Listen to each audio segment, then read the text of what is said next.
Example number 6. The angle of depression of the top and the bottom of an 8-meter tall building from the top of a multi-store building are 30 degree and 45 degree. तो सबसे पहले इस question में बोला गया है कि यहाँ पे 8 मीटर टॉल बिल्डिंग है, ठीक है, और एक मल्टी स्टोर बिल्डिंग है। इसका मतलब है बिल्डिंग के ऊपर बिल्डिंग जब होती है, ठीक है, मंजिल के ऊपर मंजिल होती है, उसको मल्टी स्टोर बिल्डिंग बोला जाता है। तो सबसे पहले हम एक सिंपल बिल्डिंग बना लेते हैं, ठीक है, सिंपल बिल्डिंग बना लेते हैं, टॉल बिल्डिंग। तो यहाँ पे हमने एक बिल्डिंग बनाई ये इस तरीके से, ठीक है। डायग्राम को हमको समझना सबसे पहले। ये हमारे पास टॉल बिल्डिंग 8 मीटर जिसकी हाइट आपको दी गई है और एक मल्टी स्टोर बिल्डिंग है, ठीक है, बिल्डिंग के ऊपर बिल्डिंग लगी हुई है, तो ये मल्टी स्टोर बिल्डिंग हो गई यहाँ पे, ठीक है, समझ में आ गया। ये इसका बॉटम हो गया, ये इसका टॉप हो गया मल्टी स्टोर बिल्डिंग का। ये टॉल बिल्डिंग का जो है सिंगल बिल्डिंग है वो इसका बॉटम हो गया और ये इसका टॉप हो गया। अब देखिए इसमें बोला क्या गया है, इसमें बोला गया है एंगल ऑफ डिप्रेशन। डिप्रेशन जो एंगल बना हुआ है ऊपर से नीचे की तरफ होता है, ऊपर से नीचे की तरफ होगा, ठीक है, ऑफ द टॉप। टॉप का नाम पहले आ गया, किसका टॉप है, एंड द बॉटम। ये किसका टॉप और किसका बॉटम है, ये देखिए, ये 8 मीटर टॉल बिल्डिंग का टॉप बॉटम है। सबसे पहले यहाँ पे टॉप की बात हो रही है, सबसे पहले टॉप की बात हो रही है, तो यहाँ पे सबसे पहले टॉप की बात होती है, तो इसका मतलब है कि टॉप का डिप्रेशन एंगल बनता है, कहाँ से बनता है, from the top of a multi store building.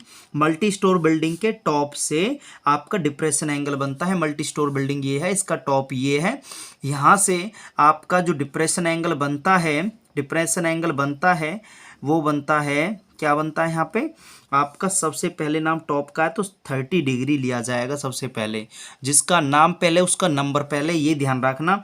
तो यहाँ पे 30 डिग्री एंगल बन जाएगा, ठीक है। और यहाँ पे क्या दिखाया जाएगा, यहाँ पे आपकी लाइन ऑफ साइट दिखाई जाएगी जो कि 30 डिग्री बन जाती है, ठीक है। उसके बाद किसका बोला गया है, बॉटम का। क्या बोला गया है, बॉटम का। बॉटम का एंगल जो बनेगा डिप्रेशन एंगल किसके, बॉटम का, स्टोर बिल्डिंग का, सॉरी बिल्डिंग का, सिंपल बिल्डिंग 8 मीटर बिल्डिंग के बॉटम का जो डिप्रेशन एंगल बनेगा इसके टॉप से बनेगा। इसके टॉप से हम बना देते हैं कितने डिग्री का, ये बनेगा 45 डिग्री का। तो यहाँ पे जो डिप्रेशन एंगल बनेगा 45 डिग्री बनेगा, ठीक है, वो नीचे की तरफ बन जाता है। तो यहाँ पे आपको क्या लेना है, राइट ट्रायंगल लेना है। देखो राइट ट्रायंगल किस तरीके से यूज़ करोगे आप, तो इस लाइन को भी मैं इस तरीके से ड्रॉ कर देता हूँ। अब यहाँ पे ये 8 मीटर है तो इसकी हाइट यहाँ से यहाँ तक क्या हो जाएगी, 8 मीटर हो जाएगी। समझ में आ गया, 8 मीटर हो जाएगी। ऊपर वाली हाइट हमें पता नहीं है इसलिए हम इसको क्या मान लेते हैं, यहाँ पे h फाइंड आउट कर लेते हैं। तो हमें फाइंड क्या करनी है, find the height of the multi store building and the distance between two building. इन दो बिल्डिंग के बीच का डिस्टेंस आपको फाइंड करना है। इसको हमने x माना तो ये यहाँ से यहाँ तक डिस्टेंस भी x माना जाएगा। समझ में आ गया। इसका हम नामकरण कर लेते हैं, A B C D E। ये यहाँ पे A और C ये टोटल जो इसकी हाइट मानी जाएगी, टोटल जो इसकी हाइट मानी जाएगी वो मानी जाएगी h प्लस में 8 मीटर, ठीक है। ये पूरी कंप्लीट हाइट मानी जाएगी ऊपर से नीचे तक। समझ में आ गया। अब यहाँ पे कौन कौन से आप ट्रायंगल का यूज़ करने वाले हो, देखिए ध्यान से। आपको यहाँ पे ट्रायंगल लेना, एंगल एक नीचे वाले मतलब बॉटम पे बना हुआ है और एक टॉप पे बना हुआ है। तो आपको यहाँ पे बॉटम वाला भी ट्रायंगल आपको राइट ट्रायंगल लेना है। अब राइट ट्रायंगल कैसे बनेगा, ACD, ये ट्रायंगल लोगे आप यहाँ पे ACD, इस ट्रायंगल का यूज़ करोगे। उसके बाद यहाँ पे ABE ट्रायंगल का यूज़ करने वाले हो यहाँ पे, ठीक है। ये दो ट्रायंगल का यूज़ करोगे आप यहाँ पे, ABE इस ट्रायंगल का और ACD इस ट्रायंगल का यूज़ करोगे आप यहाँ पे। ट्रायंगल आप दोनों में से कोई भी एक ले सकते हो। सबसे पहले तो हम ले लेते हैं बड़े वाले ट्रायंगल को, ACD। हम यहाँ पे हमें लिखना है यहाँ पे इन ट्रायंगल ACD। अब ट्रायंगल ACD लिखा आपने, जो साइड आपको फाइंड करनी हो उससे मतलब होगा और जो गिवन हो उससे मतलब होगा।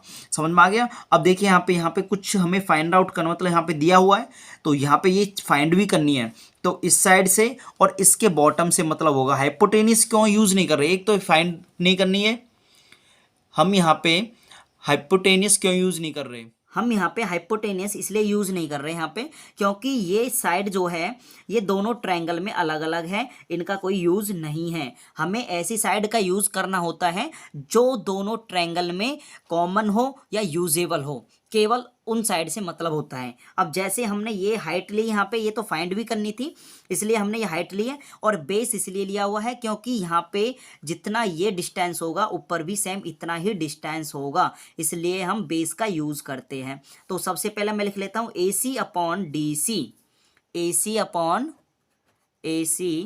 अपॉन में डी सी। अब ए सी अपॉन डी सी किसके इक्वल होता है, ए सी अपॉन डी सी इक्वल होता है 10 के, 10 हो गया, और एंगल कितना है 45, तो यहाँ पे 45 लिख दिया, 45 लिखा। ए सी कितना आ गया आपके पास, यहाँ पे ए सी कितना आ गया, ए सी हो गया पूरा कंप्लीट H प्लस 8, तो यहाँ पे मैं लिख सकता हूँ H प्लस 8 अपॉन में डी सी कितना है, डी सी को हमने x माना है, इक्वल टू 1045 की वैल्यू कितनी होती है, 1045 की वैल्यू 1 होती है। अब यहाँ पे इसको मैं कुछ नहीं है तो 1 कर देता हूँ, क्रॉस मल्टीप्लाई कर दीजिए, x की मल्टीप्लाई 1 के साथ करोगे और 1 की मल्टीप्लाई h प्लस 8 के साथ करोगे। 1 की मल्टीप्लाई किसी भी नंबर के साथ होती है तो सेम क्या आ जाता है, वही सेम नंबर आ जाता है। 1 की मल्टीप्लाई करोगे तो h प्लस में 8 आ गया, इक्वल टू x की मल्टीप्लाई 1 के साथ करोगे तो x आ गया। तो यहाँ पे या तो आप h की वैल्यू निकाल लीजिए या x की वैल्यू निकाल लीजिए, दोनों से आंसर सेम होगा। अब यहाँ पे x is equal to h plus 8 आ गया मेरे पास, समझ में आ गया, h is equal to h plus 8, तो यहाँ पे इसको मैं मान लेता हूँ यहाँ पे फर्स्ट इक्वेशन मान लेता हूँ, समझ में आ गया। अब हम ट्रायंगल यूज कर लेते हैं, दूसरे वाला ट्रायंगल छोटे वाला ए बी ई, ये ट्रायंगल ले लेते हैं ए बी ई ट्रायंगल, ठीक है। लिख लेते हैं हम यहाँ पे इन ट्रायंगल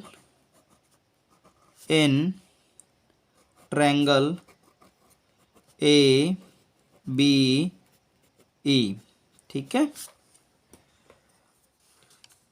अब हमें लिखना है a b upon b e, a b upon b e. A b क्या है, परपेंडिकुलर, अपॉन में बी ई क्या, बेस। परपेंडिकुलर अपॉन बेस क्या होता है, 10 होता है। अब एंगल कितने डिग्री का लिया जाएगा, एंगल लिया जाएगा आपका 30 डिग्री का। एंगल को हम ले लेते हैं यहाँ पे 30 डिग्री। ए बी क्या माना हुआ, एच, और बी ई कितना आपके पास, एक्स, इक्वल टू 1030 की वैल्यू कितनी होती है, 1030 की वैल्यू होती है 1 अपॉन में √3। अब इसको हम क्रॉस मल्टीप्लाई कर देते हैं, एक्स की मल्टीप्लाई इसके 1 के साथ करोगे और एच की मल्टीप्लाई √3 के साथ करोगे, तो हमारे पास आ जाएगा h√3 इक्वल टू एक्स आ गया, समझ में आ गया। अब इसको मैं मान लेता हूँ यहाँ पे सेकंड इक्वेशन, ठीक है, सेकंड इक्वेशन मानी हमने यहाँ पे, तो x is equal to h√3 आ गया हमारे पास, ठीक है। और पीछे आप देखोगे यहाँ पे हमारे पास जो वैल्यू निकल के आई है x की, वो भी हमारे पास कितनी निकल के आई है यहाँ पे, x is equal to h plus 8। तो हम इसको और पीछे जो लिखा हुआ है इसको दोनों को इक्वल लिख सकते हैं, दोनों को इक्वल लिख सकते हैं। तो from equation first and second, ठीक है, तो हम दोनों को इक्वल लिख सकते हैं, h√3 इक्वल टू में h प्लस 8। अब h वाले नंबर को एक तरफ ले लीजिए, इस h को उठा के यहाँ पे ले जाओ, तो यहाँ पे आप लेके जाओगे तो h√3 माइनस में h is equal to 8, h common निकाल दीजिए, इसमें से h कॉमन निकाल दिया तो √3 माइनस में क्या रह गया यहाँ पे 1, ठीक है, इक्वल टू 8। अब h और इस नंबर का रिलेशन क्या है, मल्टीप्लाई में, इस साइड ले जाइए, किस में चला जाएगा, डिवाइड में, 8y√3 माइनस में यहाँ पे √3 के ऊपर माइनस में 1 आ गया, ठीक है, यहाँ पे रह गया h। अब आपको क्या करना है, यहाँ पे कभी भी रूट वाला नंबर नीचे आ जाता है तो हम रेशनलाइजेशन कर देते हैं, तो कर देते हैं रेशनलाइजेशन। कैसे करोगे, मल्टीप्लाई में इस नंबर को लिखना ऊपर, प्रॉपर जितना भी लिखा हुआ है सभी को लिख दो, ठीक है। इसी तरीके से √3 1। अब यहाँ पे जो साइन होता है नीचे, यहाँ पे माइनस का साइन है तो ऊपर नीचे क्या इसका लेना होता है, प्लस का साइन, उसका उल्टा लेना होता है। अगर माइनस का है तो प्लस का लो, प्लस का है तो माइनस का लो, ऊपर नीचे। समझ में आ गया, ये आ गया। अब आपको क्या करना है, यहाँ पे मल्टीप्लाई करनी है आपस में। अब इसकी मल्टीप्लाई करोगे तो ये तो आ जाएगा 8√3 + 1 आ गया। अब यहाँ पे इन दोनों को मल्टीप्लाई करोगे, यहाँ तो आप लगा सकते हो आइडेंटिटी यूज़ हो रही है, यहाँ पे नीचे आइडेंटिटी यूज़ हो रही है यहाँ पे, ठीक है। √3 a - b और a + b की आइडेंटिटी यूज़ हो रही है। क्या आइडेंटिटी होती है, a का स्क्वायर मतलब फर्स्ट नंबर का स्क्वायर माइनस में सेकंड नंबर का स्क्वायर, यही आइडेंटिटी यूज़ होती है। √3 का स्क्वायर लगा लीजिए, माइनस में 1 का स्क्वायर लगा लीजिए, ठीक है। तो ये नंबर तो सेम ऐसे ही आ जाएगा, √3 प्लस में 1 अपॉन में √2 से रूट कैंसिल आउट हो गया, 3 रह गया यहाँ पे। 1 का स्क्वायर कितना होता है, 1 का स्क्वायर 1 होता है। अब इसको क्या करना है, आपको माइनस करना है। अब माइनस आप करोगे तो आपके पास 8√3 + 1 अपॉन में कितना आ गया, 2। कैंसिल आउट कर देते, 2 बन जा 2 4 जा। तो आपके पास यहाँ पे हाइट निकल के आ गई, मतलब h निकल के आ गई आपके पास 4√3 + 1 मीटर। ये हाइट आपके पास निकल के आ गई, ठीक है। अब हमें क्या निकालना है, हमें फाइंड भी ये भी करना है डिस्टेंस बिटवीन टू बिल्डिंग, इन दोनों बिल्डिंग के बीच का डिस्टेंस फाइंड आउट करना है, जिसको मैंने x माना हुआ है। और x = क्या है यहाँ पे, h + में 8 कह सकते हैं, या हम कह सकते हैं यहाँ पे x = h√3।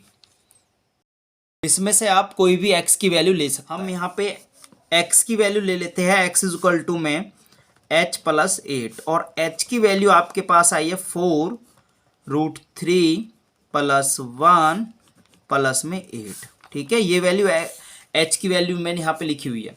अब इसमें से कुछ कॉमन निकल के आता है, कॉमन निकलता है, तो मैं इसमें से क्या कॉमन निकाल लेता हूँ, यहाँ पे 4 कॉमन निकाल लेता हूँ। बचेगा क्या यहाँ पे, √3 + 1, और यहाँ पे क्या बच गया आपके पास, यहाँ पे +2 बच गया, ठीक है। अब यहाँ पे क्या करना है आपको, 4√3 तो सेम ऐसे ही आ जाएगा, 2 और 1 कितना होता है, +3 आ गया। समझ में आ गया। इसमें से कुछ कॉमन निकल सकता है, कुछ कॉमन आप निकाल सकते हो इसमें से, कुछ कॉमन निकालने की ज़रूरत है नहीं। तो यहाँ पे ये x की वैल्यू आपके पास आ गई, इतने मीटर डिस्टेंस होगा। एनी डाउट, कोई डाउट हो तो कमेंट में लिखिए ज़रूर। यदि चैनल पर आए हो तो चैनल को सब्सक्राइब कीजिए और वीडियो को लाइक कीजिए।